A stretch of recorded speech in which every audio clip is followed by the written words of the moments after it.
attention of the passengers. Train number नमस्कार एक खुशी सूचना खड़गपुर भद्रक सेक्शन स्पीड एवं 110 रु बढ़ई 130 किलोमीटर प्रति घंटा मैक्सिमम स्पीड करा सैंक्शन हो जोटा कि OMS ट्रायल आगुरी होता CRS सेफ्टी इंस्पेक्शन पर अनुमोदन मिल जाए। तो जतक LHP ट्रेन अच्छी से आस्ते आस्ते सब स्पीड अपग्रेड करा 130 kmph आउ से लिस्ट एवं जारी है खूब शीघ्र ही लिस्ट बाहर जो ट्रेन गुड़ा से सेक्शन रे 130 किलोमीटर प्रति घंटा दौड़ी पारे।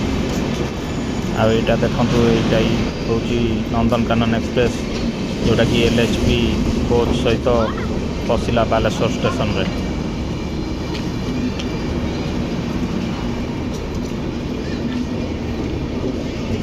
या परे